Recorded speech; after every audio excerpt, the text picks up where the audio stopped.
अगर UGC act लागू नहीं कर रहे हो तो वन व्यवस्था को पूरी तरह से खत्म कर दो। ये पहले वो हिंदू हृदय सम्राट थे, अब तेली बना दिए गए हैं, तो उनको करना चाहिए। अब हम यूनिवर्सिटी में जाते हैं, हमें नीला कबूतर कहा जाता है, हमें जातिगत गालियां दी जाती हैं। जब मैं उधर पुलिस थाने गया था तब मुझे कह रहे थे कि क्या यार चमार हो तुम। लोगों को पता होगा कि जब से मुझे पता चला है कि हमारे परिवर्तन चौक पर यूजीसी के समर्थन में प्रोटेस्ट हो रहा है, और जैसे जैसे मैं इधर देश टूर कर रहा हूँ, देश में अलग अलग जगहों पर जा रहा हूँ और देख रहा हूँ कि यहाँ दलितों की, एसटी, एससी, ओबीसी, मुस्लिम जनरल कैटेगरी के जो महिलाएं हैं, छात्र हैं, उनके साथ कितना बुरा होता है। जैसे ये तो मान लीजिए कि जनरल स्टूडेंट्स हैं जो कि मेंस हैं, उनके साथ तो कोई दिक्कत नहीं होती है, वो तो लोगों के ऊपर करते हैं।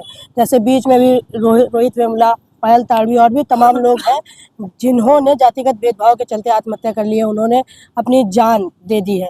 तो वो जो 2012 का एक्ट था, यूजीसी एक्ट एंटी डिस्क्रिमिनेशन वाला, उसमें इतनी कमियां थी कि कुछ कहने को नहीं। अभी जो 2026 की यूजीसी की नई गाइडलाइंस आई हैं, उसको मैंने देखा, उसको मैंने पढ़ा और मेरे हिसाब से वो परफेक्ट लगा।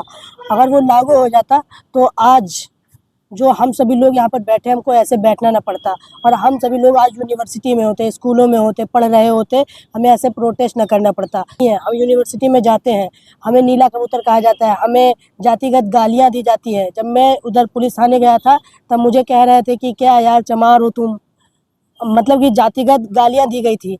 तो अगर यूजीसी एक्ट होता या फिर कोई ऐसा एक्ट होता जिससे मैं पुलिस वालों पर केस कर सकूं कि इन्होंने मुझे जातिगत मेरे साथ डिस्क्रिमिनेशन किया है, तो बहुत अच्छी बात होती। और यूजीसी एक्ट ऐसा ही है।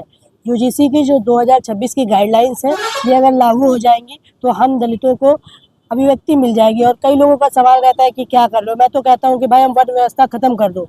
मैं नहीं चाहता, अगर आप ये दलित और वैश्य वगैरह करेंगे, आप ये कुछ मत करिए, सभी लोगों को समानता का अधिकार दीजिए। ना वन व्यवस्था होगी, ना यूजीसी एक्ट होगा, और ना हम लोगों के साथ डिस्क्रिमिनेशन होगा। जब तक डिस्क्रिमिनेशन होगा तब तक हम यूजीसी की मांग करेंगे, और जब तक यूजीसी की मांग पूरी नहीं हो जाती तब तक हमारे भाई यहाँ पर प्रोटेस्ट करते रहेंगे। मैं यहाँ पर 24 घंटे प्रोटेस्ट तो कर नहीं सकता हूँ, थोड़ी सी मेरी पर्सनल सिक्योरिटी की भी दिक्कत हो रही है, लेकिन मैं इस प्रोटेस्ट में शामिल होता रहता हूँ।